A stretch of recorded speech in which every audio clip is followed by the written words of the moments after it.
Hello, everyone, and welcome back to the Courageous Curiosity podcast. I am Superintendent of the Novi Community School District, Ben Mainka, and we are so excited today to relaunch our podcast for the fall season. Look for these episodes every couple weeks where we tackle a question that we're curious about and something that we think would be beneficial for our families or communities or people, and even broader reaches of audiences. But we're really, really fortunate today. We have a great partnership with the Novi Educational Foundation as well as the Novi Mental Health Alliance. And today we held our annual pancake breakfast. But the really cool thing was we had our parent camp today. And we have a best-selling author and somebody who's just been a wealth of knowledge that was willing to come and share with our community this week. And we're super excited to have Hunter Clarke-Fields with us. Hunter, you have been called the Mindful Mama, is that right? Mm-hmm. And you have the Mindful Parenting podcast, and you've sold a lot of different books. I know you have 2 books that are out right now, which we're going to talk about a lot today.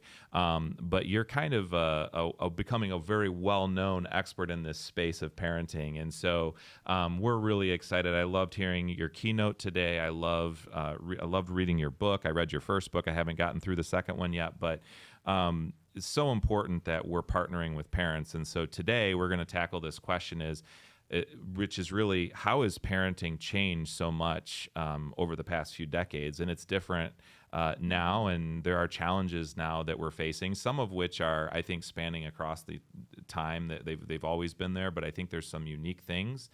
You speak a lot about them in some of the ways that you've written your books and things like that, but we're so grateful to have you on the show. We're so grateful to have you here in Novi, but love for you to tell the people watching this show or listening just what are some of your background and experiences and, kind of how you got into this space. Well, I got into this space because this was something I was really bad at. That's kind of what I discovered. I was a mom of a 2-year-old or almost 2-year-old. And as I talked about in my talk, my temper really came out, and it was exactly how I didn't want to parent my child. My father had a temper, and I felt terrible. I felt ashamed. I felt like a terrible mom. And so I really dove into learning about parenting, learning about how to calm my reactivity, because the thing was I would learn from parenting experts, and I would learn wonderful, good advice, how to respond to your kid in different situations. And it was all this really good advice that I could not implement. Yeah. I could not implement because I was losing it, and I was frustrated, and I was stressed. And I realized that a lot of the parenting advice it assumed that parents are perfect paragons of peacefulness, and that they can just choose. They have no things going on in their own body and mind and spirit, and that nothing is hard for them, and they can just choose how they want to respond, which of course is crazy BS, right? That's completely not true. So I realized that I had been reading about and studying mindfulness since I was a teenager to help me even out my waves and just help me with life. And I realized that there was all this work in the world of mindfulness to help us calm our reactivity, to help us take care of our difficult feelings, to help us be aware of what's going on in our bodies. That is actually the foundation of what all these parenting coaches were saying and how to respond. And so I realized I had something to contribute to the conversation, in that all this work from the world from mindfulness needed to meet the world of parenting and talk to it, and vice versa, because it was quite possible, as I learned from myself, to calm yourself down and then have something pretty unskillful that your parents might have said to you come out of your mouth and have your child go kaboom again and just explode all over again. So they're kind of I think of mindfulness and skillful communication as sort of the 2 wings that parents need to fly. Very, very practical tools. That is so, amazingly true. And I think communication is the source of a lot of strife in our society, both in relationships and also, across society and social media and everything else. But one of the things you talked about there was, your experience growing up and, having parents that maybe reacted a certain way. And, I think we're probably a similar age, and we have, our generation experienced parents that didn't have these same resources, right? Oh, And yeah. so I think a lot of our experience is to repeat, right, the experiences we had, and that was our model. And so do you find in traveling across the country and talking with parents that it's a commonly held thing that their experience as a child is what they're maybe they are finding themselves, whether it's subconscious or not, repeating that as a parent now? Oh yeah, absolutely. And around the world, like it's very interesting. I've been in the Middle East talking about this, and the same thing is happening. And parents today are really wanting to change things. Like they're realizing, some of the things in the past, they weren't actually so great. Like it ended up with some not so good results. And I actually want to have better relationships with my kids than I have with my own parents. And I want to have better sort of results from my parenting than what happened for me in my childhood. So, yeah, absolutely. Well, I know, and you're talking about your own kids. I have 4 children myself, and I have some teenage daughters, and there could be a lot of books written just about how to raise teenage daughters, because especially for dads that don't necessarily we haven't been teenage girls. So, it's like, wow, we're experiencing a lot of these things for the first time. But one of the things that I think there's a lot of psychology around de-escalation, right? So many, many times, and this can be for adults as well, but especially when you're talking about teenagers and young children, they tend to match, right, your level of intensity. And I think you talk about that in your book. So can you expand on maybe how you've seen that manifest itself, not just in your own parenting, but as you've kind of done your own research, and helping people understand that when you come into an already charged situation, how you can maybe bring that volume down a little bit? Yeah, I mean, I think that's a human problem, right? That we match each other's level of escalation. And I think it's important for us to understand that emotions are contagious, whatever they are, right? Like we inter-are with each other. We have this idea in the United States that we are these columns of individuality that have no effect on others. And that's completely not true. We all feel each other's feelings. Yeah, and so when we come into a situation where a kid is really escalated and we match them, and then it starts to get higher and higher, and it just becomes a mess, right? Like if our kid is the classic thing of like yelling at our kids to stop yelling. It's really kind of bananas. It doesn't really work.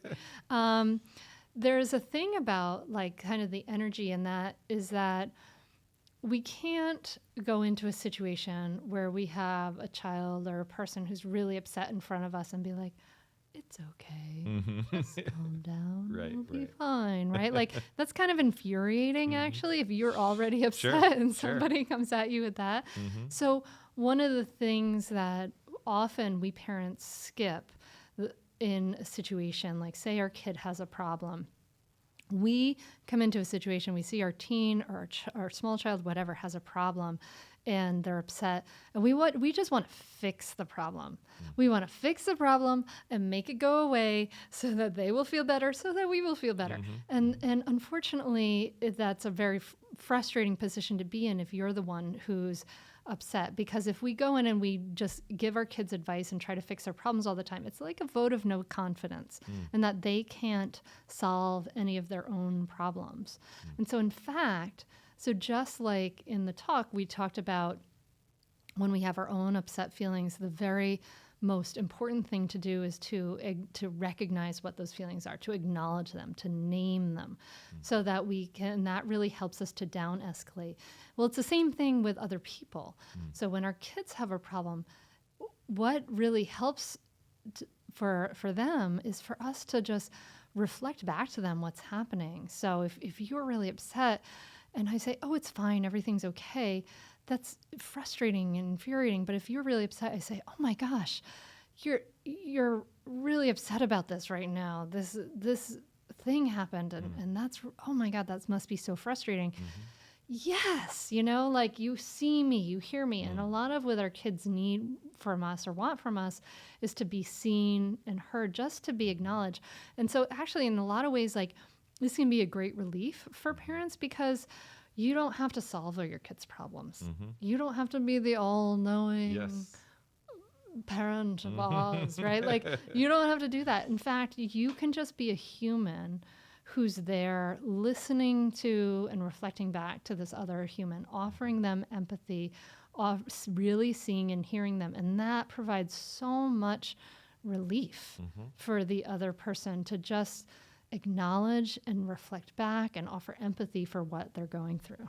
It's such great advice. And, one of the things that I'm reminded of when I hear you talking about a lot of times parents want to solve their own kids' problems. And it comes from a place of love, right? It comes from a place of, I want my child to be okay, so that I could also be okay. But I think there is something that's unique about parenting children nowadays, and we've seen it in the school system as well, is kind of this pendulum swing towards I want to try and remove all adversity from my child's life, because if I can do that, then they're going to be in a safe and wonderful place. But in actuality, similar to what you were saying, when we have this feeling like we have to solve our kids' problems, it does almost rob them in a lot of ways of learning how to deal with those adverse relationships, which we know they're going to encounter in life. So have you seen maybe a shift in more recent parenting where a lot of times the focus is, how can I remove the child from this adversity, when maybe what we need to do is join them in it? Yeah, absolutely. I mean, I think that, just like parents stopping yelling, I tell them, you're not going to be perfect. You're going to make mistakes. And actually, it's good that you're going to make mistakes because it's good that you're not perfect. For sure. Because if you could meet every one of your child's needs, you would raise an insufferable human being. Like that would be horrible. We don't want that. And so like with our kids, we have this tendency to like want to push all the problems out of the way, solve all the problems for them, make everything comfortable. And it is a pendulum swing because we don't want to go in the other direction and say, this is reality of life and life is hard, so suck it up and deal with it, kid, right? Like life is going to be hard enough. We don't have to offer them more challenges. So we can be a place of respite. We can be a place of listening and acceptance for our kids.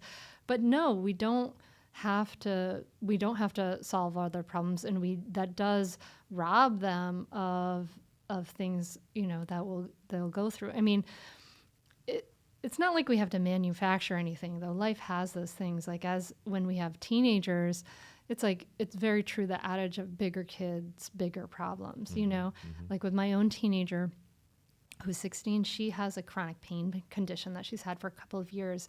It's incredibly hard. And I can't solve it for her. I can't fix it for her.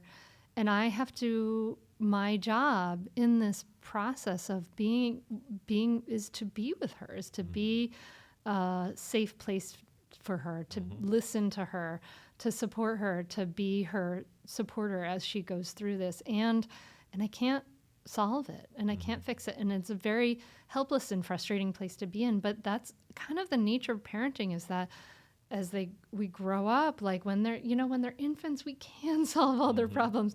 We can make everything better. But very quickly we realize that we can't actually solve all those problems. And hopefully we give them the independence, but we also give them the safe arms to come back to, that safe space, to listen, to have one place in this world where their feelings are accepted, all of who they are is accepted. And that, I think, is the definition of loving your kids unconditionally, right? Is like, I love you, and love, I think, is a verb, right? It's an action of giving someone your loving attention. I love you even when you're having a really bad time, even when you're in an ugly place, because all of us get to have hard times. All of us get to be in ugly places, and I still love and accept you as you are in my home. And I can't solve all your problems. I think that's one of the most refreshing things about reading Raising Good Humans and your story, I think, gives people almost permission to be okay with the fact that they're not going to have all the answers, and to almost normalize the fact that we just need to show up, right? We need to be there. And I love the way you kind of phrase love, that unconditional love as a verb. It's something that we're showing our kids, and we're there. And so many of the kids that we work with on a day-to-day that are struggling, there is a communication or maybe a sense that, you know, they don't have that strong bond at home. And a lot of times parents, you know, they feel like they have to have all the right answers, or they have to get it right. And really, it's about showing up. It's about being there, and you don't have to be perfect, and that's okay. And none of us are perfect. And I think that kind of leads me to another question that I have often pondered, that I've been wanting to ask you. There seems like there's a competition almost amongst parents today, where it's like, oh, did you, and it starts at a young age. Oh, do you have the crib that has the slats that are too wide, or, whatever. And it's like, there's almost like this shaming that, you don't want to be the parent that, shows up on someone's social media post or something like that. And so there's almost like this renewed pressure to have it all figured out, and to be the, Instagram mom that's, showing off how great of a parent we are. And it's just probably not all that real. And I think a lot of people are struggling with that concept, but they feel like they have to keep up with their friends in the neighborhood and everything else. So are you seeing that phenomenon play out? Oh, yeah. I mean, I think that we definitely have this feeling of like, we have this essential anxiety about being a parent, right? We have this baby that comes home with us. Oh my God, how could they let us bring this child home with us? And then, we have this essential anxiety. So we kind of look around us to see what's happening. And we live in a culture that says more is better, more stuff, more in your schedule, doing the right things, all that stuff is better.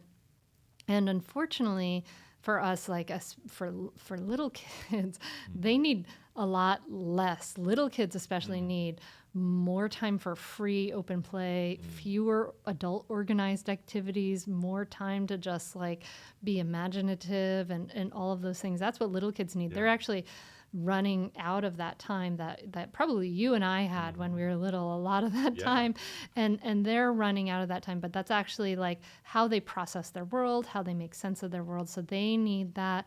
But as adults, we feel this essential anxiety. So we're like, I got to put my kid in the swim class and then the tumbling class, and they need the music class, and they need to do Pee Wee football, and unfortunately, if we feel stressed running around to do all these things with our kids, our kids are going to feel that stress too.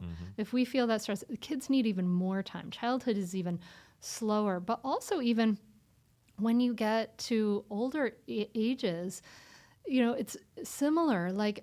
This feeling that we parents have of I don't feel like enough, so I'm going to get all the right stuff. I'm going to make sure you get the right trips and all of those things. Our kids, they kind of absorb that feeling from us. And actually what I think for all the different ages, what kids need from us is they need a parent who can be at ease, right? A parent, so I'm telling you, parents, go read a novel on a hammock, because that will make you a better parent, because it's true. Sure. They want, kids need a parent who has ease, who has enough space and time to listen to them, to really see them, who can really be present for them. Not all the time, not all the time. We, actually research shows that our kids really need our attention, 30% of the time, right?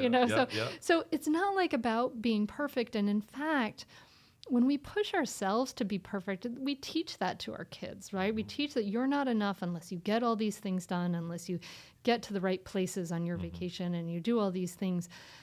What we really want to teach our kids is you're enough as you are. It's okay for you to rest. It's okay for you to relax and goof around. And that's good. Yes, you want to balance that with getting your good grades and all those different things. But if our kids can come from an essential place of enoughness, like I talk about wanting my girls to be comfortable in their own skin, then they can do all those things. And they get to that place by watching us be there. So we have to live what we want our kids to learn. It's amazing advice, and as somebody that has got kids that are going through the athletic scene, and it's the same in music or dance or the arts. You said it earlier, more is not necessarily better, and I think there's entire industries, multi-million-dollar industries that have come up around this idea of being scheduled every second of your day. And while it's good to teach organizational skills and all of those things, we don't build time to just be many times. And so I think we see it all the time where kids are burnt out and the parents are believing in the lie that if they don't have all of those things lined up, that somehow their kid's not going to be successful, which leads to almost a feeling of conditional instead of unconditional love, right? Exactly. I have to do these things, otherwise my parents don't think that I'm going to be enough, and that's maybe a source of a lot of our mental health struggles as a society, because I think adults, right, we're the ones that have the ability to say no. We're going to stop doing this. And so often we see, parents that are living vicariously through their own children, like, I didn't have this experience, so you're going to have this experience. But maybe that's not what they're wired for, or what they want to do. And, we're putting our own expectations on them sometimes. And this is where, and I think it's so beautiful that we're having this conversation in a school district, but I think this is where the essential attitudes of mindfulness, which are, so mindfulness is putting your attention in the present moment with an attitude of kindness and curiosity. And curiosity is the opposite of judgment.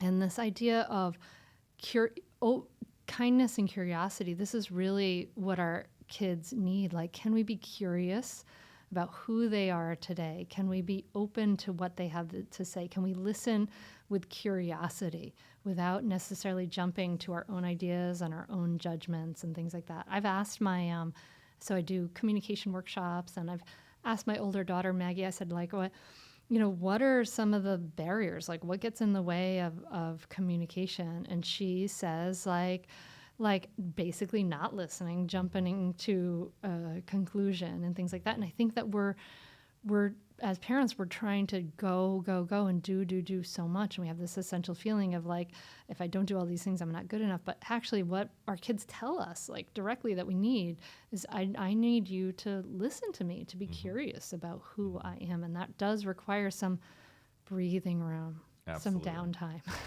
Absolutely. Well, Hunter's two books, Raising Good Humans and Raising Good Humans Every Day. Phenomenal words of wisdom, great practical insights on how to show up for your kids. Hunter, it's been a pleasure, but if you could just leave the audience with, just a couple of maybe the top words of wisdom that you like to leave audiences with. I know you have a podcast show that we'd love people to check out as well. We'll get a link like that in the description of this video as well. But what is it that you'd like to leave, people that are maybe tuning into this show with a couple tips? I think the most important thing to remember is that this is really hard. It's hard to be a conscious human being on this earth. It's really hard to be a parent. You have so many worries. They bring up so much stuff in you. It's incredibly hard, and we are not going to get it perfect. We're not. You know, dear listener, like, you have permission to be human. You have permission to make mistakes. Your kids need to see that, and then you can repair with them after. But you know what? What we can offer ourselves in those moments when we're human, when we make mistakes, is some compassion, right? And again, the opposite of judgment is curiosity. When we can be, okay, that was a hard moment, and maybe I really messed up there. I wasn't the parent I want to be, but I'm not, instead of being hard on ourselves, if we can offer ourselves words of kindness, we can remember that Superintendent Ben messes up sometimes. Yep. Hunter Clarke-Fields, author, messes up sometimes. We all mess up sometimes. And it's okay for you to be human.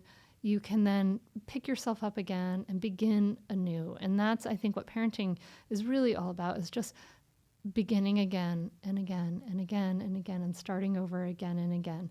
And I think that we can do that, Yeah, absolutely. so appreciate you spending your time and also sharing your expertise with us and our community.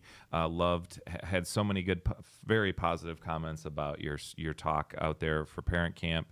Make sure you check out Mindful Mama and Raising Good Humans and Raising Good Humans Every Day. And we hope you'll tune into our next Courageous Curiosity podcast, showing up over the course of the next couple weeks. We appreciate our community and our community of listeners. Please feel free to share the links to our podcast, as well as you'll be able to find us on iTunes, Google Play, and anywhere you find your favorite podcast. Have a great day.